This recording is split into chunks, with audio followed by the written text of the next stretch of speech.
नमस्कार दोस्तों, श्याम क्लासेज में आपका स्वागत है। मैं सुरेश कुमार एक बार से फिर आपके साथ। दोस्तों, आपको मालूम है, आपने टाइटल में देख ही दिया होगा कि आपके सेल चल रहे हैं और सेल में आपके लगभग सेकेंडरी सेल एक प्रकार हो चुका है, उनके 200 हो चुके। आज चलेंगे आपके सेकेंडरी सेल के 2 प्रकार रह गए। एक तो आता है आपका निकिल आयरन सेल, एक आता है निकिल कैडमियम सेल। तो इसके अलावा आपको बताएंगे बैटरी की चार्जिंग अवस्था क्या क्या होती है। तो दोस्तों, इसके साथ ही आप वीडियो को लास्ट तक जरूर देखना। अगर आपको अच्छा लगे तो इसको लाइक करना और दोस्तों के साथ शेयर करना। दोस्तों, आज आपको काफ़ी कुछ नई चीज़ें जरूर सीखने की मिलेगी, तो वीडियो को अच्छे से देखना। और दोस्तों, यहाँ ध्यान रखना, मैं 100% गारंटी लेता हूँ कि आपको हर चीज़ अच्छे से समझ में आएगी। तो अब ज़्यादा वक्त खराब न करते हुए मेन पॉइंट पे आते हैं। और आज का आपका सेल है द्वितीयक सेल का सेकंड प्रकार है निकिल आयरन सेल। तो देखो, निकिल आयरन सेल क्या होता है। तो दोस्तों, यहाँ तक दिखाई दे रहा है ना, nickel iron cell, nickel iron cell. दोस्तों, आपने सेकेंडरी सेल का पहला प्रकार पढ़ा था लेड एसिड सेल। अगर सेकेंडरी सेल का लेड एसिड सेल हो चुका है तो अब निकिल आयरन सेल की आवश्यकता क्यों पड़ी और इसका निर्माण क्यों कर रहे हैं। तो आपको बता दो दोस्तों कि आपका लेड एसिड सेल काफ़ी बड़े आकार में होते हैं और काफ़ी बड़े आकार में होने के कारण आपको मालूम है आपके इलेक्ट्रॉनिक्स तथा वैद्युतिक उपकरणों में जहां पूर्ण आवेशित प्रकार के सेलों का प्रयोग किया जाता है वहां पर आपके निकिल आयरन सेल का उपयोग किया जाता है। कुल मिला के क्या है, ये आपके लेड एसिड सेल के बजाय थोड़ा छोटे रूप में आता है, तो इसको इलेक्ट्रॉनिक्स तथा वैद्युतिक उपकरणों में आपके निकिल आयरन प्रकार के सेल का उपयोग किया जाता है। इसी कारण लेड एसिड सेल की जगह निकिल आयरन सेल का प्रयोग किया गया। तो आपको यहाँ तक समझ में आ गया कि लेड एसिड सेल काफ़ी बड़े आकार में होने के कारण इलेक्ट्रॉनिक्स तथा वैद्युतिक उपकरणों में जहाँ पूर्ण आवेशित प्रकार के सेल का प्रयोग किया जाता है उसे आपका निकिल आयरन सेल कहते हैं। अब मेन बात करें कि इसमें आपको ये बताएंगे एनोड, कैथोड, चार्जिंग, इलेक्ट्रोलाइट क्या क्या होते हैं, ये चीज़ों और आप इधर ध्यान दो और देखो कि इसका एनोड किसका बना होता है, कैथोड किसका बना होता है। एनोड, कैथोड, इलेक्ट्रोलाइट, लाइट तथा विद्युत बल। ठीक है दोस्तों, तो ये 4 चीज़ें बहुत ही इंपॉर्टेंट है, इन चीज़ों को और ध्यान रखना। इसकी रासायनिक प्रक्रिया काफ़ी लंबी है लेकिन आपको शॉर्ट बताएंगे क्योंकि इनमें से इतने क्वेश्चन पूछे नहीं जाते। लगभग आपके एक तो सेकेंडरी सेल का पहले का प्रकार कौन सा था, लेड सेल, उसमें तब प्राइमरी सेलों में पता है, इनमें से काफ़ी कम क्वेश्चन है, तो इसको ओनली आपको छोटे रूप में बता रहे हैं। अब देखो, आपका निकिल आयरन सेल है, इसका एनोड क्या होता है, यानी ये धन प्लेट होती है और ये किसकी बनी होती है, तो यह तो स्टील की बनी होती है। तथा इसके अलावा बात करें कैथोड, तो कैथोड किसका बना होता है, कैथोड निकिल का बना होता है। इसके अलावा बात करें इसका इलेक्ट्रोलाइट किसका बनता है, तो दोस्तों इसका इलेक्ट्रोलाइट KOH यानी KOH का बना होता है। KOH क्या होता है, पोटेशियम हाइड्रोक्साइड। क्या होता है, पोटेशियम हाइड्रोक्साइड। बात करें दोस्तों इसकी वोल्टेज की, तो इसकी वोल्टेज जो है 1.2 से लेके 1.5 वोल्ट प्रति सेल, यानी सेलों के समय तो बैटरी होते हैं। और आपको निकिल आयरन सेल क्या एक प्रकार की बैटरी है, तो ये क्या है 1.5 से 1.2 से लेके 1.5 से वोल्ट प्रति सेल इसकी वोल्टेज होती है। तो दोस्तों, इसमें ज़्यादा डीपली जाने की आवश्यकता नहीं है, ये पूछा था। अब बात करूँ मैं इसके दोषों की, तो इसमें क्या दोष होते हैं और किस प्रकार होते हैं। तो दोस्तों, मैं इसमें आपको दोष बता दूं कि आपके लेड एसिड सेल में 4 प्रकार के दोष थे, उसमें 4 प्रकार के दोष थे लेकिन इसमें एक ही प्रकार का दोष है। कुल मिला के क्या है, उन्हीं दोषों में है, लेकिन इनमें क्या है, इसमें एक तो आपका बकलिंग, एक होता आपका कोरोजन, एक होता आपका सल्फेशन। ये दोष नहीं होते हैं, ध्यान रखना, ये चीज नोट कर लेना। यानी निकिल आयरन सेल में क्या होता है आपका बकलिंग, कोरोजन, सल्फेशन, ये दोष नहीं होगा, इसमें ओनली एक ही दोष होगा। और वह दोष कौन सा है, सेडिमेंटेशन। सेडिमेंटेशन दोष होता है। अब ध्यान रखना दोस्तों, ये आपका जो सेडिमेंटेशन दोष है दोस्तों, इसमें क्या होता है, ये दोष होता तो है लेकिन इसका पूर्णतः निवारण नहीं होता है। आपको भी मालूम है सेडिमेंटेशन दोस्तों आपको बताया हुआ है पिछली क्लास में, जाके नहीं देखा तो देख लेना। क्योंकि ये क्या होता है, यानी लेड एसिड सेल की तरह ये आपका निकल आयरन सेल क्या होता है, यानी इसमें भी लुगदी तो बनी होती है, यानी रेड लाइट की लुगदी बनी है, उसमें चार्जिंग और डिस्चार्जिंग के समय इसका कुछ जल जाता है, इसके कारण ये क्या हो जाता है, शॉर्ट सर्किट होने की संभावना रहती है। तो इसे को निवारण क्या करेंगे, तो इसमें क्या होता है, सेडिमेंटेशन दोष होता है, निवारण क्या है, इसमें आंसू जल डिस्टिक वाटर डालेंगे, जिससे इसका दोष कुछ कम हो सकता है, लेकिन कभी भी पूर्णतः समाप्त नहीं हो सकता। तो दोस्तों इस तरह काफ़ी कुछ है इस सेल में, इसके बाहर से आपको क्वेश्चन नहीं पूछा जाएगा। तो दोस्तों आपका निकल आयरन सेल लगभग इतना ही होगा और इसमें इतना ही पूछा जाएगा।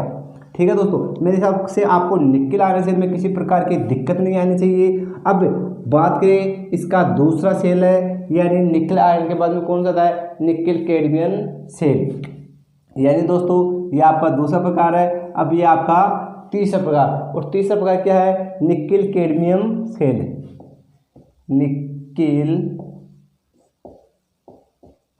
Cadmium cell. अब दोस्तों निकल कैडमियम सेल होता क्या है और किस प्रकार होता है, यानी आपने लेड एसिड सेल का प्रयोग किया, अब वो थोड़ा बड़े आकार में होता है, तो बड़े आकार में होने के कारण छोटे आकार के लिए आपके इलेक्ट्रॉनिक तथा विद्युत उपकरणों के लिए एक सेल चाहिए था, उसके लिए आपने निकल आयरन सेल का प्रयोग कर लिया। अब पूछे सर अब निकल कैडमियम सेल क्यों कर रहे हैं, तो निकल कैडमियम सेल इसलिए करे हैं कि आपके निकल आयरन सेल और निकल कैडमियम सेल की संरचना तो लगभग एक समान है। अंतर क्या है, केवल इसमें अंतर केवल ये होता है कि इसमें धन प्लेट निकल की होती है और ऋण प्लेट कैथोड की होती है, केवल इतना ही अंतर होता है। अब ये पूछे कि ये कैडमियम की क्यों बना रहे हैं ऋण प्लेट, तो दोस्तों कैडमियम की इसलिए बना रहे हैं क्योंकि कैडमियम का आंतरिक प्रतिरोध कम होता है, और प्रतिरोध कम होने के कारण ही हम निकल कैडमियम सेल का उपयोग करते हैं। क्योंकि आपको मालूम है अगर आंतरिक प्रतिरोध कम है तो इसका वोल्टेज ड्रॉप भी कम होगा, इसी कारण निकल कैडमियम सेल का उपयोग किया जाता है। तो मैं आपको बता दूं कि इसका एनोड किसका बना होता है, निकल का, और कैथोड किसका बना होता है, कैडमियम का। तो दोस्तों ये कैडमियम का, और क्यों बना होता है कैडमियम का, क्योंकि कैडमियम का आंतरिक प्रतिरोध कम होता है, जिससे इस सेल में आंतरिक प्रतिरोध कम होने के कारण इसकी वोल्टेज अधिक होगी। अब दोस्तों अधिक होगी, लगभग ध्यान रखना इनकी वोल्टेज अभी आपको मैंने बताया था 1.5, यानी लगभग इनकी सेम होती है, 1.44 वोल्टेज होती है, लगभग इतना औसत ये निकलता है। वैसे इनकी वोल्टेज तो लगभग 1.2 वोल्ट से 1.5 बता रखी है, दोनों की सेम वोल्टेज है, ध्यान रखना इतनी वोल्टेज है, लेकिन औसत वोल्टेज निकाले तो इनकी औसत वोल्टेज 1.4 आती है, यानी 1.2 से 1.5 वोल्ट प्रति सेल इनकी वोल्टेज होती है, और आपकी वो इलेक्ट्रोलाइटिक प्रक्रिया इसमें होती है। अब जो दोष इसमें थे वही दोष इसमें होगा। तो ये आपका निकल आयरन सेल और निकल कैडमियम सेल में दोस्तों मेरे हिसाब से आपको किसी प्रकार की दिक्कत नहीं होगी। इनमें इतना काफ़ी डीपली क्वेश्चन नहीं पूछा था, तो आपको इतना कराएंगे, ज़्यादा डीपली जाने की आवश्यकता नहीं है। जो डीपली चीज़ें तो वो आपको बता दी और बच गई है वो भी आपको और बता देंगे दोस्तों। तो अब आगे देखो दोस्तों, यानी कुल मिला के आपके प्राइमरी और सेकेंडरी सेल कंप्लीट हो चुके हैं दोस्तों। अब वो सेल कंप्लीट होने के बाद में अब आज आपको बताएंगे बैटरी की चार्जिंग अवस्था। दोस्तों इस बैटरी की चार्जिंग अवस्था में काफ़ी बार बहुत ही क्वेश्चन पूछ जाते हैं, तो आप थोड़ा इधर ध्यान देना, 100% आपको ये चीज़ें भी आपको समझ में आएगी और एग्जाम में कन्फर्म इनमें भी क्वेश्चन पूछा जाता है दोस्तों। आपके लिए बहुत ही मोस्ट चीज़ें हैं ये, तो अच्छे से देखना और आपको समझ में आएगी। तो क्या बता रहे हैं हम आपको, बैटरी चार्जिंग की अवस्था, बैटरी चार्जिंग की अवस्था। अब बैटरी चार्जिंग की अवस्था क्या होती है दोस्तों, अब बैटरी चार्जिंग की अवस्था भी 3 प्रकार की होती है, और 3 प्रकार की कौन सी, एक तो होती है आपकी पूर्ण चार्ज, एक अर्ध चार्ज, एक डिस्चार्ज। तो 1, 2 और 3 प्रकार है। एक तो आपकी पूर्ण चार्ज अवस्था, पूर्ण चार्ज अवस्था, एक होती है अर्ध चार्ज अवस्था, अर्ध चार्ज अवस्था, एक आती है आपकी डिस्चार्ज अवस्था, डिस्चार्ज अवस्था। ठीक है दोस्तों, ये तो इनके नाम आ गए इन प्रकार के द्वितीयक सेल हो गए। अब इसके बाद में से पूछता क्या है, विद्युत वाहक बल, यानी कितना EMF होता है इन सेलों में। इसके अलावा इनमें क्या पूछता है, इसके अलावा पूछता है कि इनका अपेक्षित घनत्व क्या होता है, अपेक्षित घनत्व। इसके अलावा दिखाई दे रहा है ना यहाँ तक, इसके अलावा यहाँ तक दिखाई दे, हाँ यहाँ तक। इसके अलावा रहेगा बुलबुली, दिखाई दे रहा है, हाँ दोस्तों सही है। तो आपको यहाँ तक ही बताएंगे ये चीज़ें। तो दोस्तों अच्छे से ध्यान देना, और मेरे हिसाब से आपको इनमें किसी प्रकार की दिक्कत भी नहीं आएगी। तो अब इनमें देखो दोस्तों किस प्रकार क्या है, 100% समझ में आएगा और कभी नहीं भूल पाओगे, ऐसे आसानी से बताएंगे। बात करें दोस्तों आपकी पूर्ण चार्ज अवस्था, यानी आपकी पूर्ण चार्ज अवस्था में क्या होता है, आपका जो सेल होता है उसका प्रति सेल वोल्टेज क्या होता है। यानी अगर आपकी बैटरी चार्ज हो चुकी है तो उसमें प्रति सेल वोल्टेज यानी EMF कितना होगा।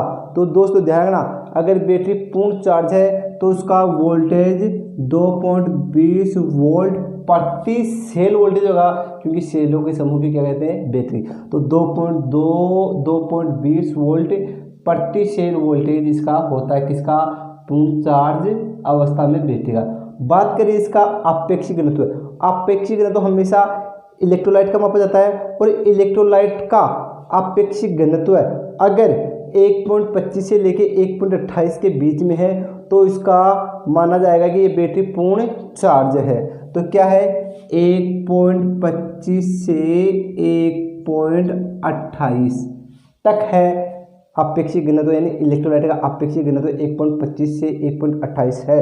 और अपेक्षित घनत्व मापने के लिए किसका उपयोग किया जाता है, हाइड्रोमीटर आता है दोस्तों। तो हाइड्रोमीटर से ही अपेक्षित घनत्व पता चलता है, और हाइड्रोमीटर में आप मापोगे तो 1.25 से 1.28 के बीच में है तो वो बैटरी आपकी पूर्ण चार्ज अवस्था मापी जाएगी। एक तो लगभग आपके, मैंने एक मीटरों की क्लास ली थी, तो उस मीटरों की क्लास में आपको लगभग 50-60 प्रकार के मीटर बताए गए दोस्तों। उस क्लास को जरूर देखना, उसमें आपको हर प्रकार के मीटर बताएंगे, यानी आपकी जो इलेक्ट्रिसिटी थ्योरी में है वो कंप्लीट कर दें। यानी अपने क्लासों में प्ले लिस्ट में देख लेना जाके, वहाँ पर लिखा है कि मीटरों के प्रकार, यानी सभी मीटर आ जाएंगे उसमें, और वो बहुत ही डिटेल से बताया गया। वो क्लास आप जरूर देखना, क्योंकि मीटर वहाँ पर आपके एक साथ क्लियर कराए गए हैं। तो दोस्तों देख लो, अपेक्षित घनत्व अगर 1.25 से लेकर 1.28 के बीच में है, हाइड्रोमीटर के द्वारा हम माप रहे हैं, तो वह बैटरी आपकी पूर्ण चार्ज अवस्था मापी जाएगी। अब बुलबुलों की बात करें, अगर आपकी बैटरी पूर्ण चार्ज है और उसमें से बुलबुले निकल रहे हैं, यानी अगर बुलबुले, गैस के बुलबुले अधिक निकल रहे हैं, तो माना जाएगा ये बैटरी आपकी पूर्ण चार्ज है। तो इसमें क्या होगा, अधिक बुलबुले। तो बुलबुले क्या होंगे इसमें, अधिक, यानी क्योंकि आपको मालूम है बैटरी चार्ज है तो चार्जिंग के द्वारा उसका वेंट प्लग, ऊपर वाला प्लग हो जाता है, जिससे कि उसके बुलबुले से गैस बाहर निकल जाती है। तो वहाँ जहाँ पर गैस बुलबुले अधिक होते हैं तो आप मान लेना कि ये आपकी बैटरी लगभग पूर्ण चार्ज हो चुकी है। तो मेरे हिसाब से पूर्ण चार्ज अवस्था में कोई किसी प्रकार की दिक्कत नहीं है। कि पूर्ण चार्ज अवस्था में क्या होता है, बैटरी का प्रति सेल वोल्टेज 2.20 होता है, तथा अपेक्षित घनत्व क्या होता है, 1.25 से 1.28 के बीच में अपेक्षित घनत्व होता है। अपेक्षित घनत्व मापने के लिए आप हाइड्रोमीटर का उपयोग करते हैं। तथा बुलबुलों की बात करें तो अगर आपकी बैटरी पूर्ण चार्ज है तो इसमें बुलबुले तेजी से उबलते हैं, यानी अधिक होते हैं। बात करें आपकी अर्ध चार्ज अवस्था, तो अर्ध चार्ज अवस्था में क्या होता है दोस्तों, अर्ध चार्ज अवस्था में प्रति सेल वोल्टेज क्या होती है, 2 से 2.15, यानी इसमें क्या होता है, आपकी 2 वोल्ट से 2.15 वोल्टेज प्रति सेल वोल्टेज होती है। दोस्तों ये चीज़ भी रखना, अगर आपकी बैटरी अर्ध चार्ज हो चुकी है तो उसमें प्रति सेल वोल्टेज 2 वोल्ट से लेके 2.15 वोल्ट प्रति सेल वोल्टेज होगा। बात करें इसके अपेक्षित घनत्व है, तो दोस्तों इसका अपेक्षित घनत्व होगा 1.20 से लेके 1.25, यानी अर्ध चार्ज अवस्था में इसका होगा 1.20 से 1.25। यानी अगर हम हाइड्रोमीटर से मापेंगे और इसकी रेटिंग बता रहा है 1.20 से 1.25, तो हम मान जाएंगे आपकी बैटरी लगभग अर्ध चार्ज हो चुकी है, लगभग आधी चार्ज हो चुकी है। बात करें बुलबुलों की, यानी उसके गैस के बुलबुले उठते हैं, तो ये बुलबुले क्या होंगे, ये थोड़े कम हो जाएंगे। यानी अगर अर्ध चार्ज है तो अभी इसमें थोड़े कम बुलबुले उठेंगे, थोड़े कम, ठीक है दोस्तों, यानी थोड़े कम बुलबुले उठेंगे। तो लगभग आपके 2 प्रकार की चार्जिंग अवस्था हो चुकी है। अब तीसरी बात करें यानी डिस्चार्ज अवस्था में, अगर आपकी बैटरी डिस्चार्ज अवस्था में है तो इसका वोल्टेज क्या होगा, तो इसका वोल्टेज 2 वोल्ट से कम होगा, 2 वोल्ट से कम। 2 वोल्ट से कम वोल्टेज किसी भी बैटरी के प्रति सेल वोल्टेज हो तो आप समझ लेना कि आपकी बैटरी डिस्चार्ज है। बात करें आपेक्षिक घनत्व की दोस्तों, तो इसका आपेक्षिक घनत्व क्या होता है, 1.18 से कम, 1.18 से कम। यानी अगर आप हाइड्रोमीटर से इसका आपेक्षिक घनत्व माप रहे हैं और वह हाइड्रोमीटर आपको दर्शा रहा है कि 1.18 या उससे कम, तो आप माप लेना कि आपकी बैटरी डिस्चार्ज पड़ी है। बात करें गैस के बुलबुलों की, तो इसमें क्या होगा, नहीं होंगे। अगर बैटरी डिस्चार्ज तो बुलबुले कहाँ से आएंगे, बुलबुले नहीं होंगे, तो इसमें होगा नहीं। तो मेरे हिसाब से दोस्तों आपको बैटरी चार्जिंग में किसी प्रकार की दिक्कत नहीं है और बहुत ही आसानी से समझ में आ गई होगी दोस्तों। तो इस प्रकार आपके सेल में लगभग प्राइमरी, सेकेंडरी, दोष तथा बैटरी चार्जिंग की अवस्था कंप्लीट हो चुकी है और काफ़ी अच्छे से बताया गया है। अगर ये यहाँ तक क्लियर होने के बाद अगली क्लास में आपके जो भी सेल में यानी इसका संयोजन बताएंगे, श्रेणी संबंध किस प्रकार होता है, और जो भी न्यूमेरिकल बचे हैं वो भी कल अगली क्लास में कंप्लीट करा देंगे।